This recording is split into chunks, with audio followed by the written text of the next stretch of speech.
and I like not wasting time. Hey, you're welcome. I remember this week. I will call the meeting to order.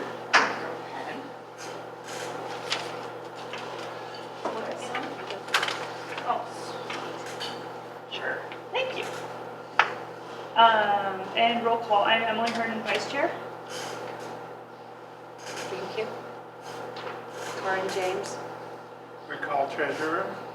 And first motion is to approve the amended agenda to include discussion about a community conversation event. Make the motion. Okay, second. Second. All in favor? Aye.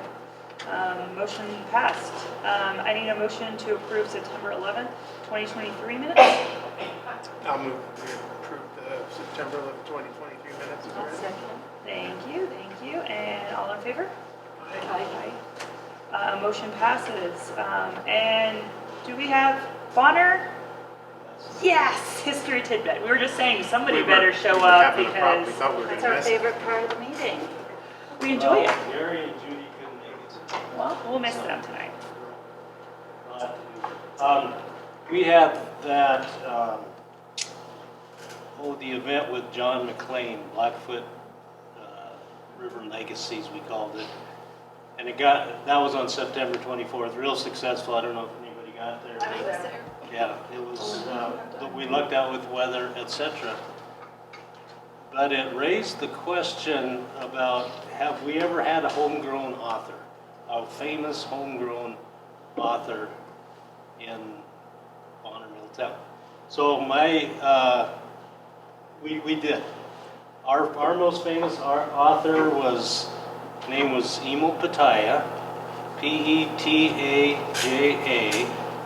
And I'm gonna pass around a couple of his books while we're doing this.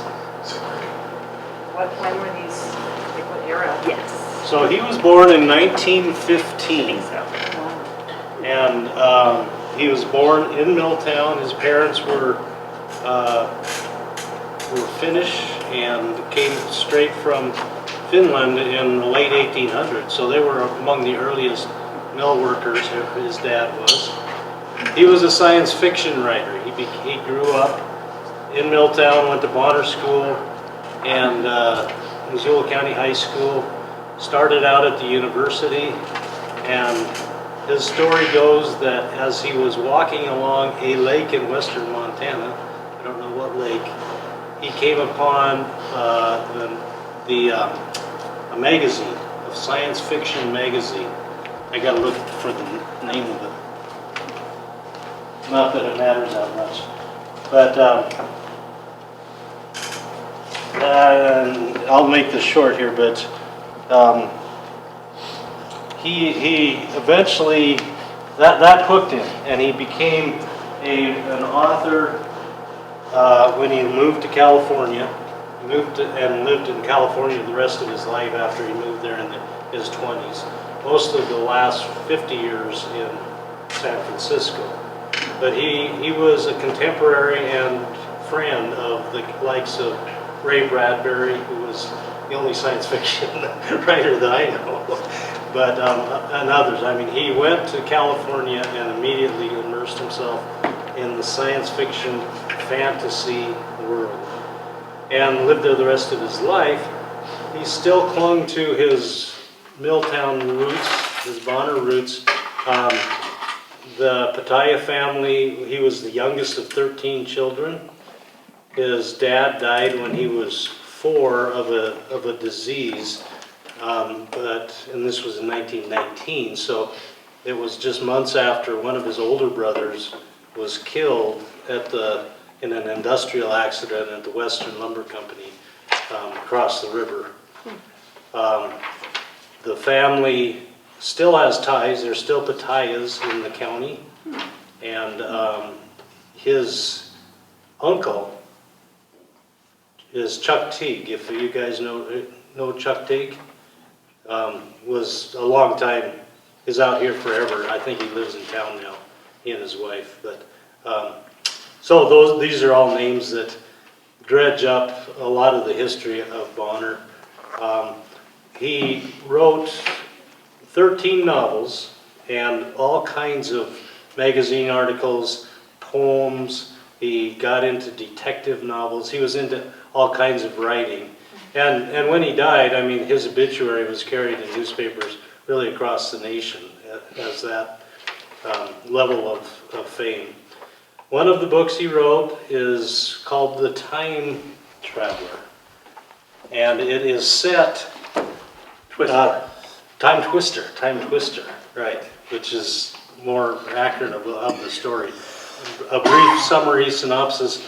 The hero, the protagonist of this is a doctor in San Francisco who flies to Montana in 1965-66 to find a long-lost friend in a long-lost town, probably up in the Swan Valley, called Hellmouth. And he described getting off the plane, going to the bus depot in Missoula, and they say, where the hell's Hellmouth? Because it was not there anymore. And it ends up being a lost colony up in the Swan, a Finnish Milltown, basically. So that was the only one I know of that applies to where Emil grew up. Probably the most fame he got in his hometown was a Reader's Digest article that he wrote in 1979 about his old librarian and school teacher in Bonner, in the Milltown Library, Hazel Beadle Karkin. And it's a well-written, just a great article to read if you get the chance. I got a lot more details. I posted the kind of his bio on our Facebook page, the Bonner Milltown History Facebook page, and I'm going to post the whole story that was in the Reader's Digest. But it's a real good tribute to not only the librarian, but also to the town in which he grew up and still remembered fondly. So that's my spiel. If I might pass these around to, you want to see them? Sure. Thank you. It's always good to learn something new. Yeah, he's one of our famous guys. So. That's great. Okay, any questions? Thanks. Then I will move on to the first of 3 public comments of items not on the agenda.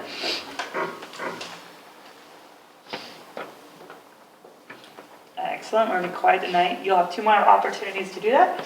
But our first announcement is we have 2 applicants for the community council spot that is currently open. And Jessica, you're here. And can you please tell me how you pronounce your last name? Glebke, Glebke. just how it's spelled. Okay, excellent. I wasn't going to take it. And then John Wilkie? Mm-hmm. Okay. And he wasn't be able to hear tonight, but hopefully next time we'll see him. And So what's the timeline on like that kind of process? have you interviewed with the I know we county? both have interviews the 3rd week of this month, Okay. so. Okay. So the reason it's on the agenda is that we were encouraged to open it to public comment about the applicants. So that's that's what you're here for, I guess, and that's why you're on the agenda. We don't decide, but we're happy. Right, no, yeah. We're happy you applied. Yes. And we have 2 people, so this is great. Yeah, we're So thrilled. it'll fill that right out. So it was closed as soon as last month, so there will be no other applicants than them. And then the commissioners will decide who is the regular and who gets to sit off the side, but it's good. We're glad to have you, Jessica, thanks. Yes. And you said you also were on the Parks and Rec? I'm on the Missoula County Parks and Trails Advisory Board. Great. Commissioners. And do you live in which one of our? West Riverside. I'm West Yeah, Riverside West too. Riverside. We bought the Devlin's house, Okay. if you know where that is. Yeah. I don't, but I don't either. I know you're newer. It's right on the, I know everybody who lives in West Riverside drives past it. So Okay. I encourage everybody to drive safely, please. I live on Zog, so I don't drive past much. Yeah. Any other questions? Otherwise, Connie, Oh, you were up next. when I saw the agenda, I'm like, guest speaker, oh my God. It's okay. I had an excuse to put you somewhere. We won't put you on any further than past today. Well, what a beautiful day today to end here. I mean, was it a great day or what? It was gorgeous. Absolutely. Yeah, anyway, so I just appreciate this opportunity. I'll just stay here a minute and then I'll go over to the computer if that's okay. But I can't see you. The only person I can't see. Our new, yeah. That was not when we started. Names go in one door and out the other, but there, now so am I okay here? Just sit. Yeah, you're okay there because we don't have the screen on. Yeah, it's Okay. fine. I think I might have just problems wanted- hearing you if you're that far away from the camera. You can't hear me? They can't hear me? Yeah. Or the minority people on Zoom. Oh, So okay. you gotta come like somewhere there. Okay, I'll move up a little bit. Just didn't want to have everybody's back. So if I'm here, is this It's okay? perfect. Okay. Don't mean to put you on the spotlight, Connie, but too Well, bad. yeah. Anyway, thanks for the opportunity just to talk to you for a few minutes tonight. And I was hoping to introduce myself so you know who I am when you see me out and about. Discuss with you some about the new legislative district boundaries that have all changed. I can provide a few comments about some events, current issues going on in the state right now. We don't have to get too much in the weeds, but and then I just want people to know how to contact me moving forward. So first of all, I'm Representative Connie Keogh, and I am serving my third term in the House of Representatives at the state legislature. I currently represent House District 91, so that goes from University Avenue all the way up through the Rattlesnake. Okay. So I have a background, just so you know, of over 40 years as an educator, 20 plus in the public school system, and then my last part of my career was on the faculty at Western Governors University, teaching, working with individuals who are becoming teachers. I'm the mother of 2 sons. I have 2 grandchildren who happen to live in Missoula, and that's why I relocated here about 10 years ago. I grew up on South Central Montana, working cattle ranch that was homesteaded by my great-grandfather. I attended a 2-room grade school for 8 years, had 20 years, only 20 in my graduating class, and then I eventually completed my teaching degree in elementary and special ed. And later I received a master's in education. So like I said earlier, this is my third term, and I started in 2019. I've served on a variety of committees in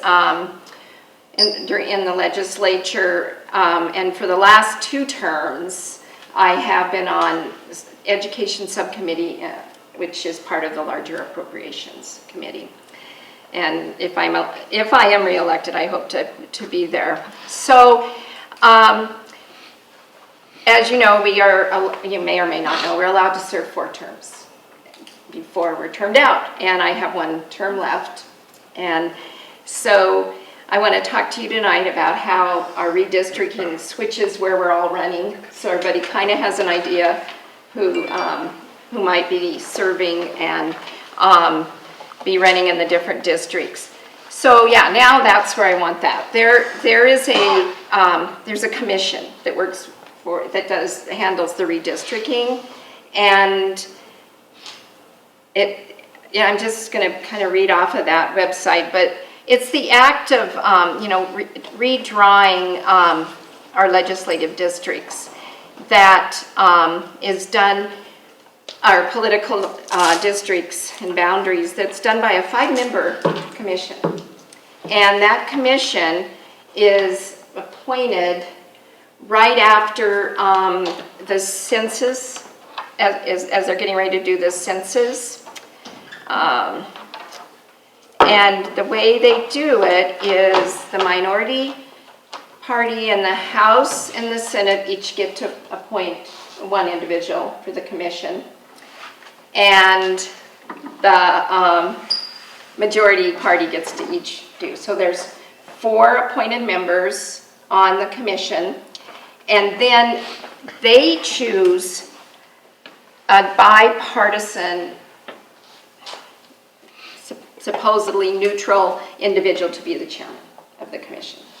So is this making, some of you heard about, no, okay. Well, maybe I don't need to get too much in the weeds.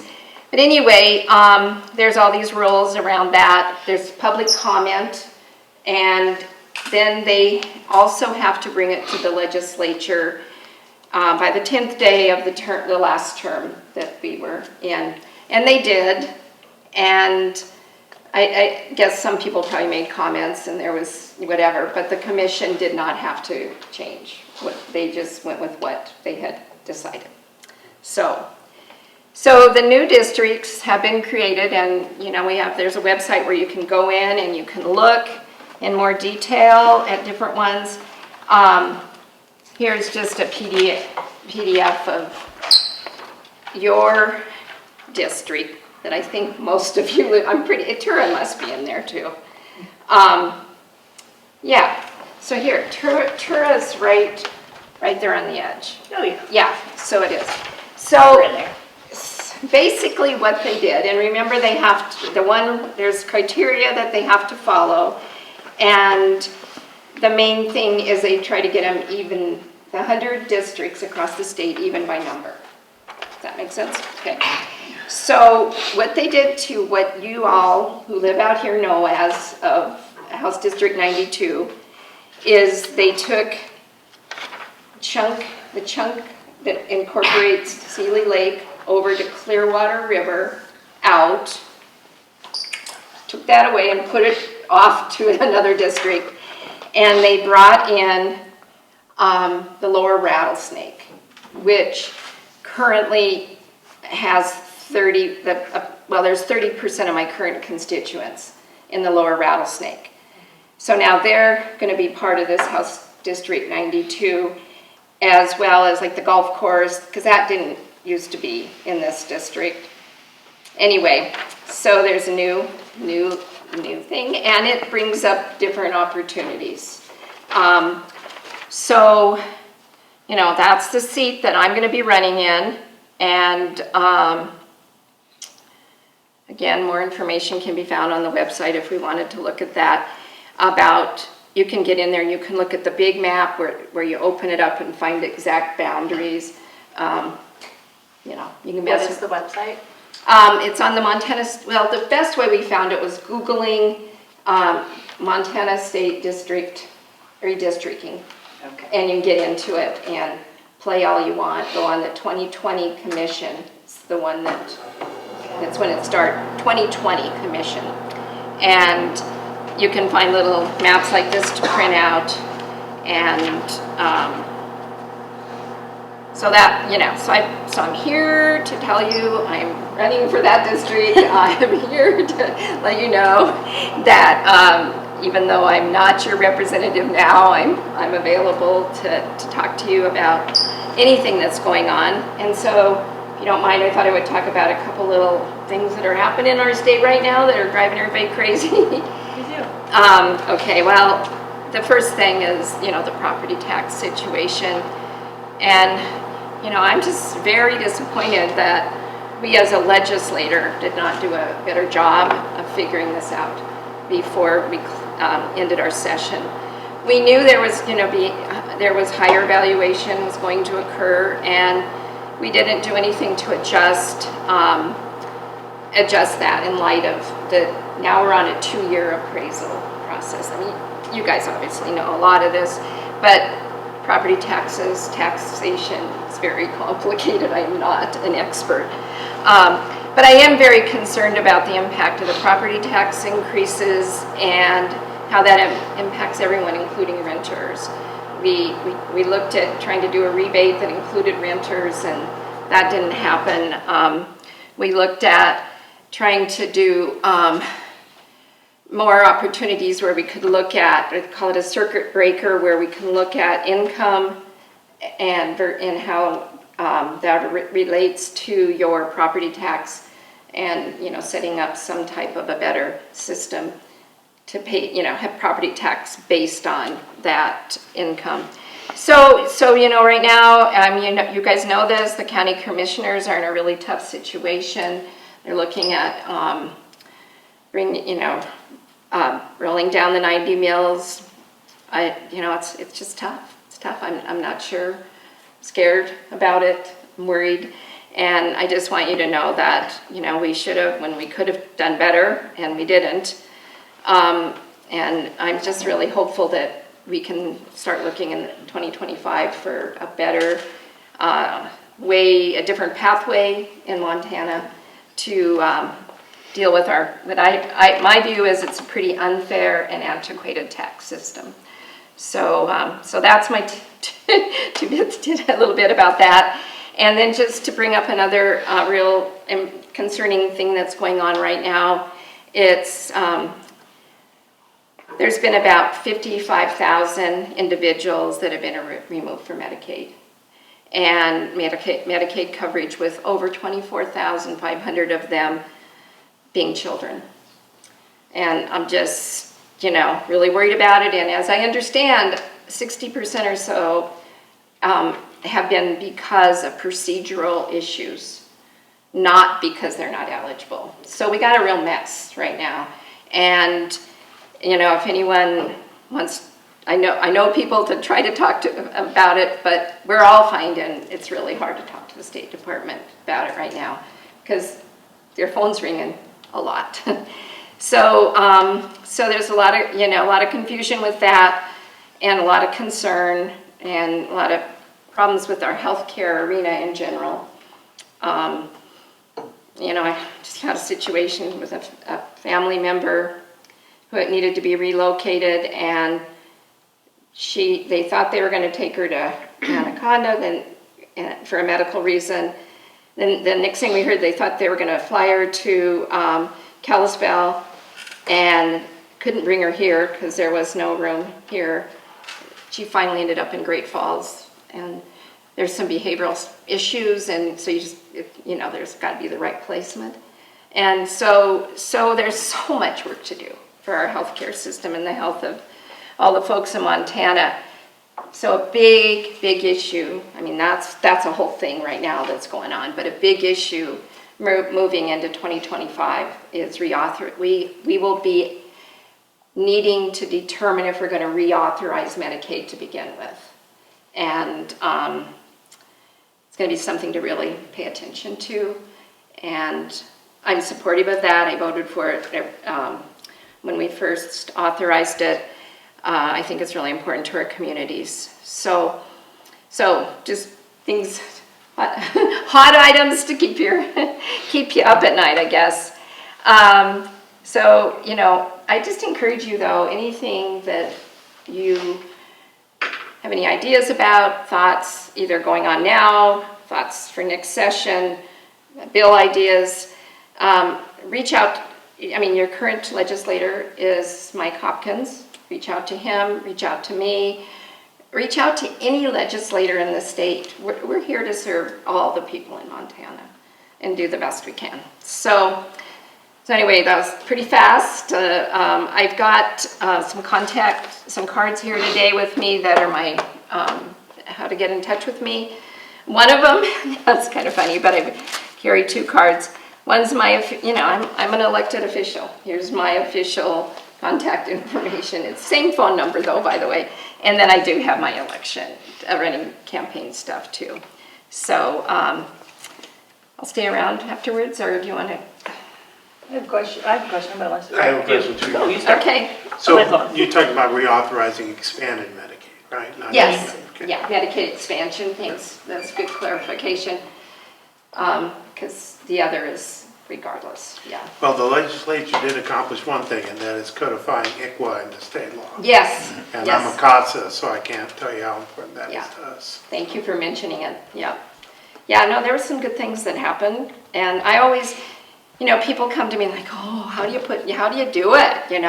Well, I just kind of stay in my lane. I have my things I work on, and they're generally around the education arena. But, we have to know a little bit about everything. It's quite daunting at times. So, did you have a question? Yeah, and so outside of this, I'm the American Physical Therapy Association chapter president of Montana. Oh, So, have we talked before? We have not. I guess, okay. No. But I worked with Alice Buckley on the Medicaid kids expansion waiver. My child, one of those, just because of her medical complexities. We put on the table a Medicaid increase for speech, PT, and OT. That got tabled in committee, but we got it there. Yes, I didn't even know about it. That's okay, it got to committee. Yeah, that's what happens when there are things going on. We immediately followed the ask for Medicaid funded at the highest, which, so in my role as a PT, so I live here in Tura, but my business is in Plains, Montana. I have been up there for 15 years serving that community. 30% of my patient load, 30 to 35% of my patient load is Medicaid. Here's my problem. We have a lack of healthcare providers in the state of Montana. For the last 3 years, it is harder and harder for me to recruit somebody to come up there. Right now, I have 7 therapists, 6 PTs, 1 OT serving that community. I have to now compete against private businesses like myself that will refuse to take Medicaid because it pays too little. Right. So they're offering a $100,000 salary that I can't touch. Yeah, oh boy. And in that community, and many of our small communities, Sealy, further up, Potomac, even this region out here, the less we're able to support those therapies, that means our elderly are more likely to have falls. It's going to increase. I mean, we've got a lot of research coming out there that's showing that healthcare dollars are saved by therapies and thousands of dollars, like $39,000 for carpal tunnel if you direct it to TT earlier compared to a regular patient. Yeah, I would believe that. Yeah. And we're losing $40 every visit per hour. Wow. So it's about reimbursement rates. It's reimbursement rates. Yeah. It's straight up reimbursement rates. So anyway, that is my current statement, and that is our difficulty. A lot of us private organizations that want to continue to serve our entire community. Right. That means Medicare, Medicaid. We're losing dollars to big corporations that are just seeing Blue Cross Blue Shield. Yeah, let's just take the cream of the crop. Correct. Yeah. Anyway. Well, thank you. I hear you, and I know the concern, and I welcome you to contact me more as we move on, because it's helpful to get more information, but there may be something that I don't know. Yeah. I'll put out more information as we get more and more into it. So we expect at least one bill going through. Good. With all 3 our associations. Good. So, well, Alice is great. Yeah, we've worked with her in the past, but we'll work with others.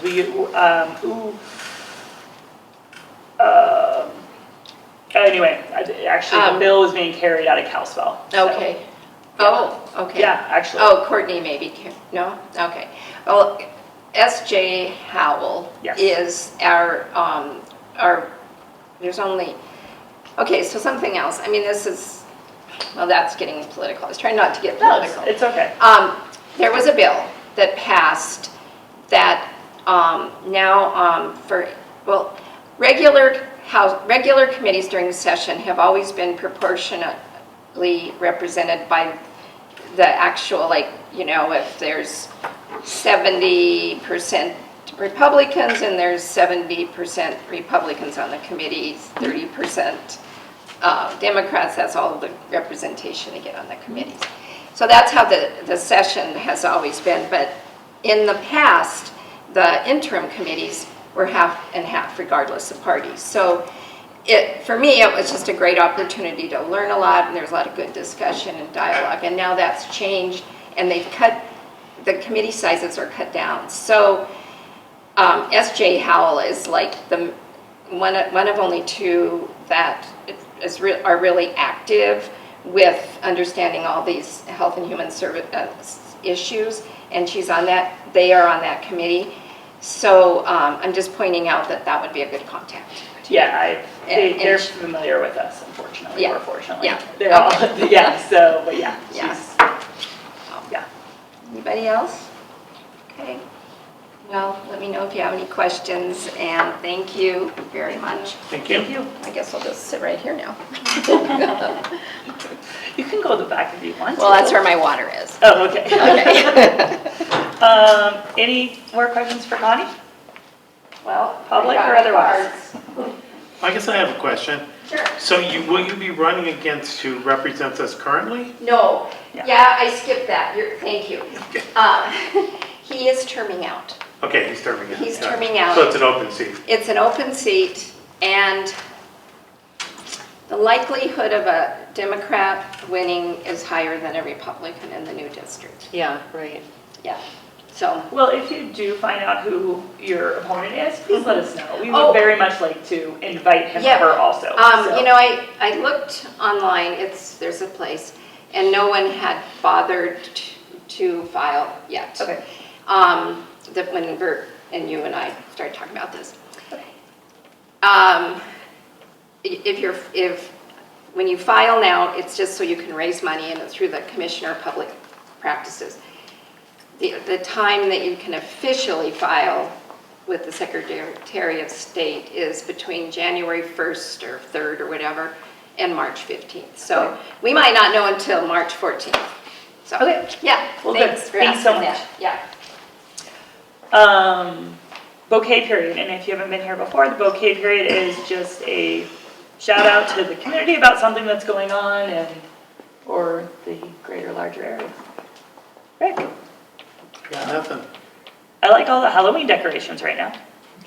That's a good shout out. I will shout out to the History Center that put on the amazing thing with John McClane. It was a great day. I actually had some friends visiting from California, and they were blown away at our little town and how you guys made it happen, so thank you. How many? Fry bread was good too. Oh, yeah. How many people were there? 175. Nice. Wow. It was a day too. It was great. That's great. Yeah, we fit them all out on the lawn. I saw photos. Look good. Nice. Any other bouquets out there? Somebody got a temporary speed sign put on West Riverside Drive, so whoever that anonymous person is that I don't know who it is, thank you. Okay. I'm sure they're not actually anonymous, I just am wondering, like, if, Whereabouts? like right in the middle, well, between 1st and 9th, Okay. like right in the middle pretty much, which I've never seen one there before, so, We're going to be talking about that later on. great. My favorite topic. Oh, Steve, yes, we are going to talk about it.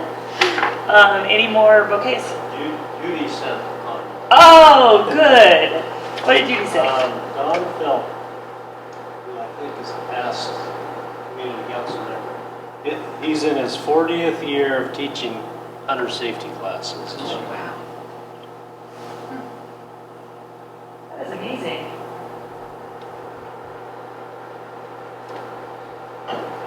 That's all? Okay. Any additional ones? Otherwise, I'll go on to the second public comment period. Okay, second public comment period for items not on the agenda. I would like to bring up something. Yes. And that was about the property tax situation. During the summer, we had attended the meeting at the Hilton, which was actually poorly attended. Less than 200 people showed up for it. Most of the people who made comments were upset because property taxes were going up. There wasn't much that anybody could do about it except to contact their representative and try to move them to change things. One of the things that you could do, that everybody can do, is put in an application to have your taxes reviewed. And we did that. And you fill out a page or two about where your house is and everything. A guy showed up at our house. He spent 5 or 10 minutes in our driveway. Looked up at the hillside, said, well, maybe I can help you. And went back and supposedly did something that may adjust our taxes downward. It really didn't take much time or effort on anybody's part, and it may not help us a whole heck of a lot, but at least we tried. And anybody can do that. Can I ask you a question on that process? So they adjusted your valuation? Supposedly, we own part of the mountain, Oh. and they thought that the property itself may have been valued too high. Okay. Like, just because it was open property, it was worth a certain amount, and And it's Did on they ever- the hillside. Yeah, This who's is ever not gonna, building. Yeah, yeah, and that may save us $5 Yeah. on our taxes, I don't know. yeah.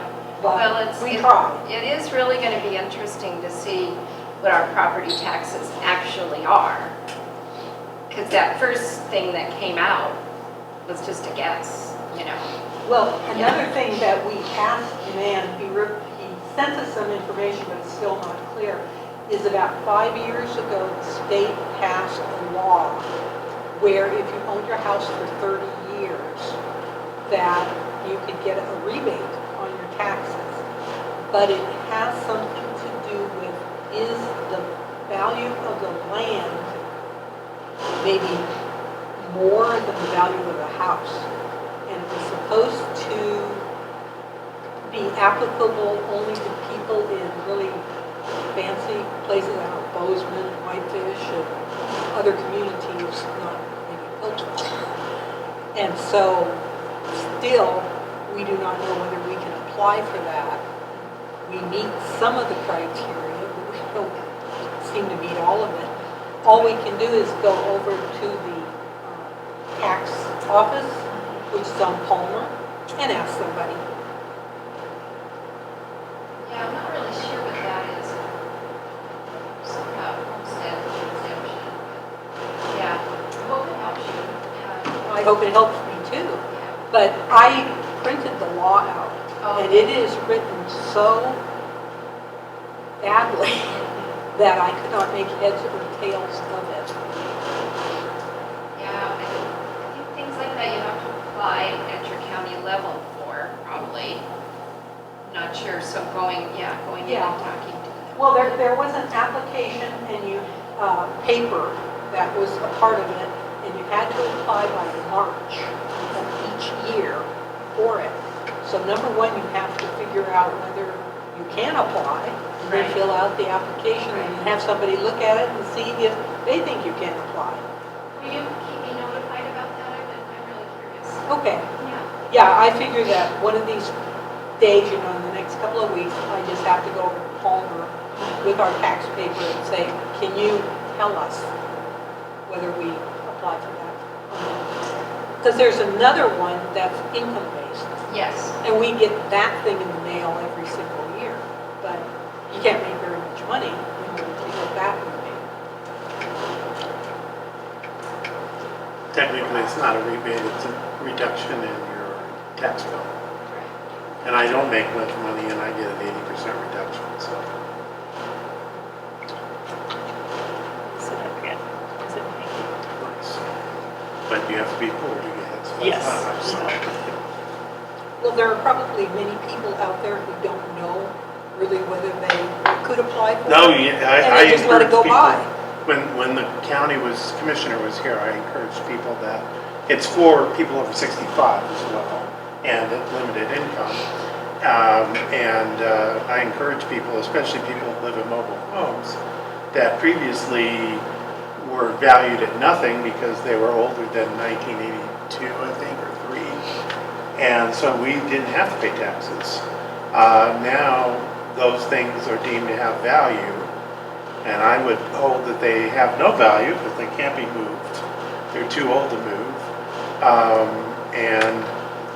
But anyway, I appealed mine as well. So, everybody, we were all encouraged by the county to appeal our tax valuations. So we still don't know what the taxes are going to be. No, that's part of the problem.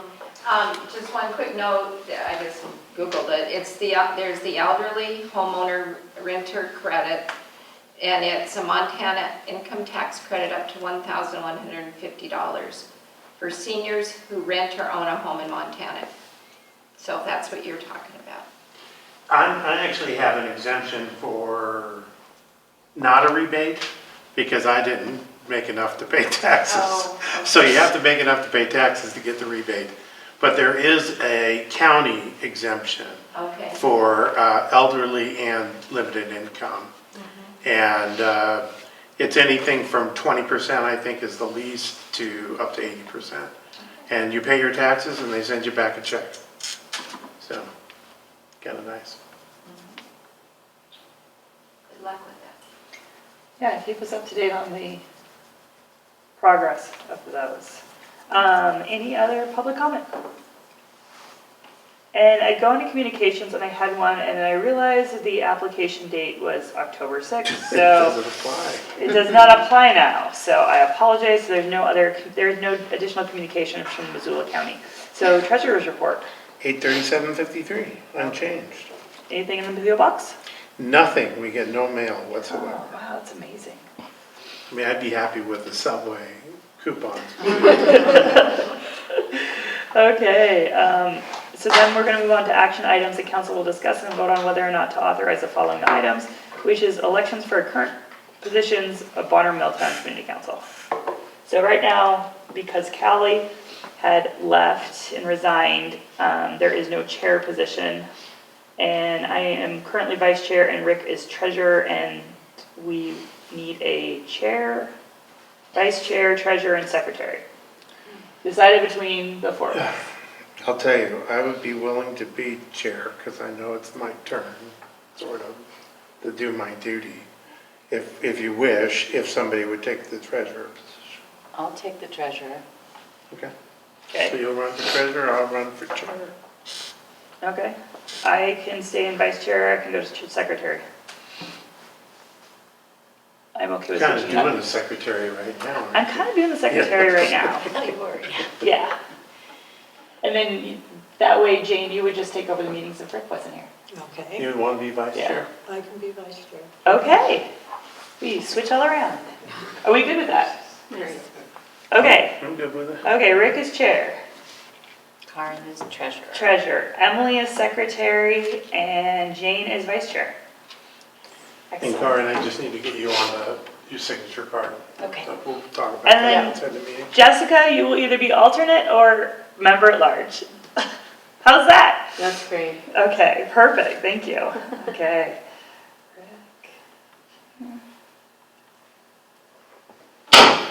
Sorry. There's something under that. Been avoiding it for 2 or 3 years, so. Yeah. Oh, by the way, my term's up. Oh, well, Or no, that no, will my go, term isn't up, that's right, my term on planning and zoning is up. okay. They'll let me know, they'll let us know, how's that? Yeah. Okay. I think you're already on the email? Yeah. Okay, good. I thought I'd given that to you a while.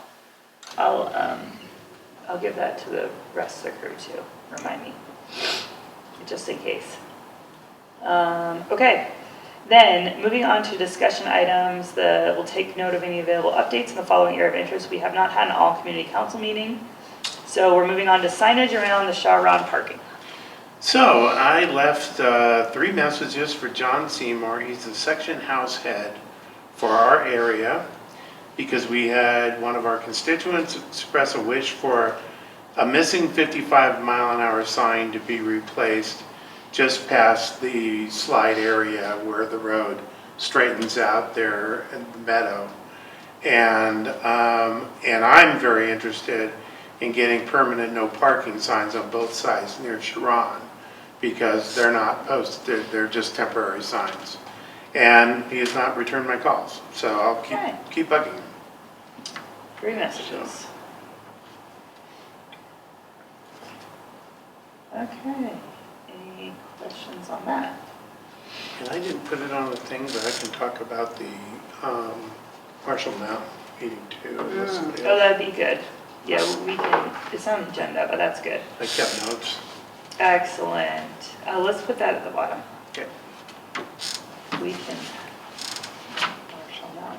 Okay, so it was brought up of a potential name change to include West Riverside, so that Bonner Milltown and West Riverside knows that they are included by changing our name. Thoughts? And I contacted Kyla, I think Kyla Larson, the Yeah. contact person.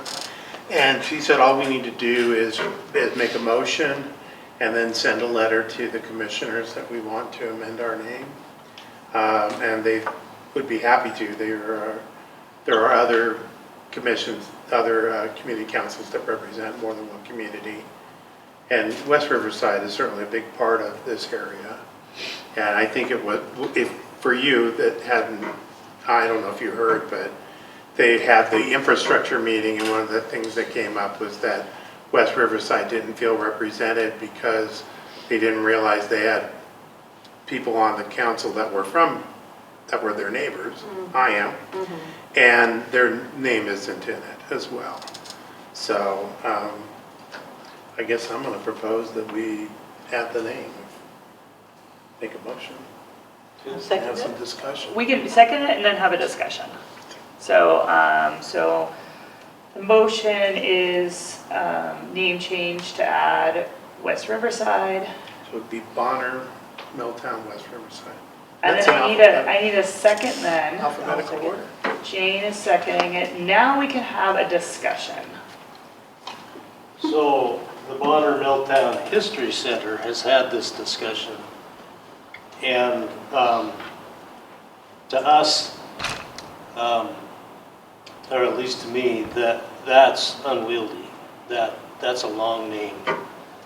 And to me, it makes sense that we call ourselves the Bonner Area History Center to make it, less unwieldy. That's just my 10 cents worth. Well, we think it's really unwieldy as well, but government's and acronyms, man, they just love that stuff, so. Well, I mean, I'll put in Why not my Peltsville too?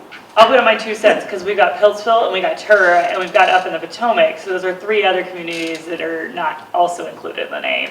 So to add another huge name, not that I don't want to disrespect anybody or any community. I'm in Tura and our name isn't in there either. So that is my Can we 2 just cents. change it to something that doesn't involve any of the actual towns, like Oh. Greater Confluence Community Council? I like that. Oh, I like that one, yeah. I mean, it would be Yeah. more accurate because. Yeah. Everybody does say the Two confluence. Rivers. Was it? Yeah, well, there was the Friends of Two Rivers, but you're in the park before, right? And something So like that.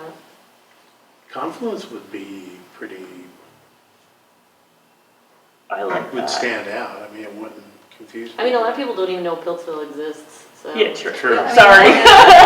You thought that sure was out there either. I like it when they put Bonner as my zip code. I'm like, no, it's Missoula. Sorry. Mine's Missoula. Oh, yeah. And for me, I'm like, well, West Riverside is definitely, we're on the other side of the river. Like, we're definitely not Bonner or Milltown, so Yeah. everybody I wants like to. But when I tell people I live in West Riverside in They don't know. Missoula, they don't even know where that No, they is. don't know. I like the confluence idea. Thoughts? The Confluence Community Council. What do you guys think of that? Confluence or the Confluence? Just Confluence? Jessica. The- Well, you don't want to leave the Potomac people out, so, I don't know. Well, I mean, Tura. That's why I say Greater Confluence. Greater confluence? Yeah, because it encompasses more than. Mhm. We can always just, it's going to take a little bit while to do it, so we could always just put it as a thought Well, item. and really all we need to do is propose it in a letter to the commissioners. Yeah. Ultimately, it's their decision, I think. So, I think it's a good idea because it just could open the floodgates, like you said, for other communities wanting to be added to the title and then. no, and I think you're right. I think it's a 10 great names idea.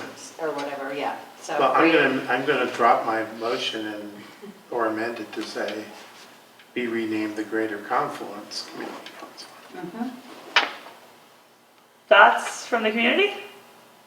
Since there's, There's a little bit of precedence because Frenchtown isn't Frenchtown, it's West Valley.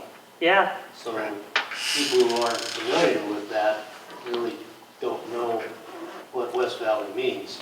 yeah, Um, that is true. But it includes Swan. What about Fintown? Throw that in there. You had a question? No. Or are you raising your hand? You're just stretching? Okay. How about letting it go for a month? so Yeah, people I'm good can with that. think about it? Okay, we can put Yeah, it back. but we'll put it back on. I'm good with that. We can put it out to our membership. I like that idea. Can I put that out in an email to our membership? Yeah. I think Yeah, it's a- perfect. Okay, We could also so, say where everybody puts into the river at community council. Email to the membership, community. So Just we say may email have to an community. actual objection to it. Yeah. It sounds okay here, but No, let's put it out to, let's give the background on it. I'll give the background on, I'll do a mock email to you guys in advance. How long has it been called the Bonner Milltown Community Council? Since, it's been longer. It was one of the first. That's it? Yeah. I can look back at the history, but I forgot what it was. I apologize, I'm not good at numbers that way. East Missoula's got a big sign, by the way, they put on the road. I have one in my garage. Do you? Oh.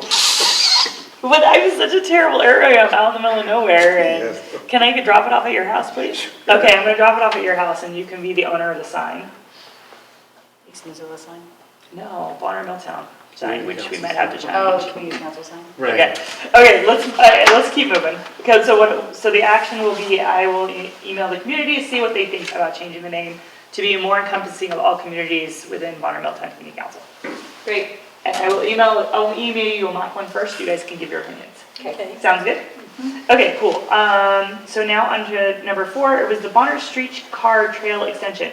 I did put in a comment to multiple people about, because they're talking about we approved the support of multi-use trail through East Missoula up, but that ended kind of at Sha-Ron and didn't come out here. So I put it in to 2 people in email, and I haven't heard a response back, but I will re-email them. I can comment on that. Yes, please do. And that is, an engineering study was done on that space where the trail needs to extend from by Sha-Ron there. And when the state reinforced the riverbank there, that negated the original engineering study Okay. because it changed the dimensions and everything else. So we So, have to do another. so there's going to be another, and it is part of the greater county parks and trails master plan. So that is on, it's definitely on the radar. Okay, thank you. Mm-hmm.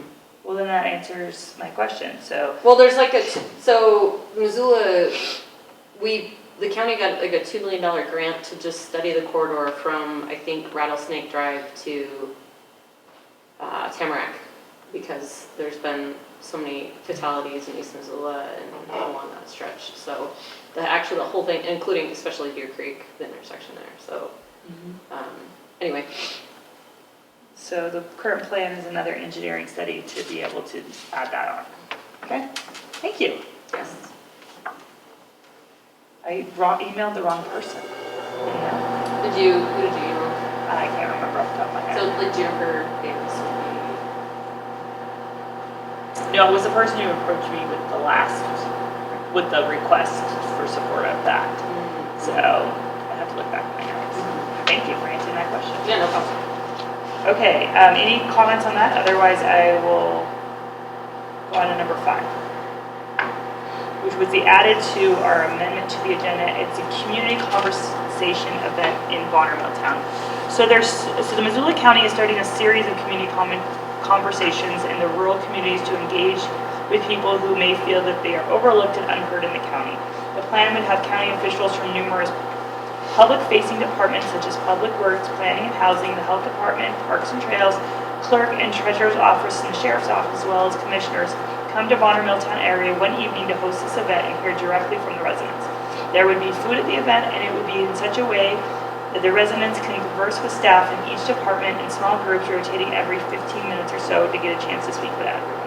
Their ask was our regular meeting time, which would be Monday, November 13th. But as Jean discussed, which is totally fine, we have a speaker already scheduled for that time, and they also still need permission from the school because they don't want to put the 6 different ones in here. They want to use the gym and stuff like that. So there's 2 conflicts to putting it in November. They don't want to move it to December because it's too close to the holidays. So what do you think about doing a community conversation event here at Bonner Milltown, for Bonner Milltown? Good. I Good. think it's a good place. Yeah. Okay, so we like it. What about the November 13th, knowing we have conflicts and potentially don't have the use of the school? I don't like it. Okay, I don't think it's. Okay, perfect.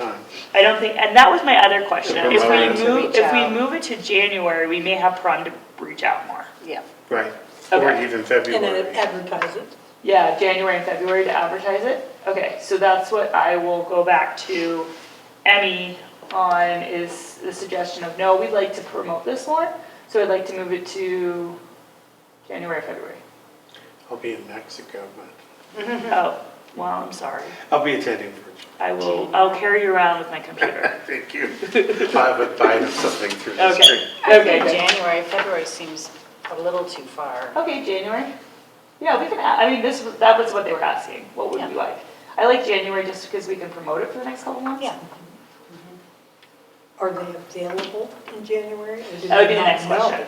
Yeah, I think they were, they just want to try to make it, they want to do this year after year, and their aim is to do it in October every year. So we did it for the West Riverside Infrastructure Yeah. Partnership. Yeah, It was a really great event. that's what I heard. But it was, unfortunately, that space is really loud, so it was so loud that it was difficult for everybody to hear each other, so. Was that at the barn? Yeah, so they were thinking gym here, or classrooms, or, you Yeah. know, like. Someplace where people but- can spread out, I think, is better just because of the noise factor. Yeah, and they needed to clear it with the school anyway, so that way, if we keep it pretty open, we can find a date the school works with best too. Yeah. great. Okay, I will put it to Emmy for January instead. Okay? Okay. Cool. January meeting, and then we can promote it, and she can discuss with the school on event time. Okay, Marshall Mountain. So Marshall Mountain was held from 3 to 5 virtually, and I believe at the library. It was a joint meeting of both the county and city, which is rather unusual. We had the county commissioners and the city council both there. They had public comment running up almost till 5 o'clock. Most of the comment was, they also pointed out that they had previously done a survey of county, a random survey of county people, and there was 71.5 of those surveyed expressed some or strong support for public ownership of Marshall Mountain. So that was the gist of the entire meeting. Public comment was overwhelmingly positive from a lot of bicyclists, people, outdoors groups, surprisingly, a lot of summer camps, because a lot of people that ran summer camps pointed out that it's very difficult to get permits from the Forest Service to get day use or overnight use, and they just didn't have enough places for kids to recreate during the summer. And they thought it was great that Marshall Mountain would be that. The cost of acquisition of Marshall Mountain is $2 million to purchase the property. There's a reduction in cost from the owners of the property. There are 3 property owners. It's 160 acre parcels times 3. And $600,000 to improve the property to where it would be usable by the public. Only about 6 people opposed it, almost all of them believing that it would be an increase to homeowner tax burden, and that there's enough taxes already, as when the city and the county commissioners had a chance to speak, and it was in the presentation as well, that there's over $6 million in open space money available from bonds that Missoula voted into law years ago, because there was I guess an initiative to have open space bonds to buy public land, or to buy private land and make it public land. So the funds are there, the $2 million is there. It's not any additional tax burden. The $600,000 is not there, but they anticipate being able to get a significant amount of grants and in-kind donations and other things. It still needs to be appraised to make sure that it holds up the valuation. But meeting all those things, the vote was made. Our county commissioners voted unanimously to purchase Marshall Mountain. And the city voted 9-2, I believe it was 9-2. Only 2 people on the city council, and I'm sorry, I don't know the city council well, voted against it, feeling that there just were enough places to recreate that we didn't need any more. One of the major also arguments for was that we are growing, and as we grow, we need more places to recreate. And the other thing is that what brings people to Missoula, especially travelers, is the outdoor opportunities. And providing more of those makes our county more attractive, makes our city more attractive. So it passed, and it's done. So it's now in process of being publicly owned, and there will be plenty of opportunity for public outreach, I'm sure, on the uses, but it's being pretty heavily used by bicyclists, I guess, and cross-country skiers, and just all kinds of people recreate there already, so it'll soon be hopefully publicly owned. Jessica, do you have anything to add? Or any questions? Or any questions? Did I forget anything for somebody that was there?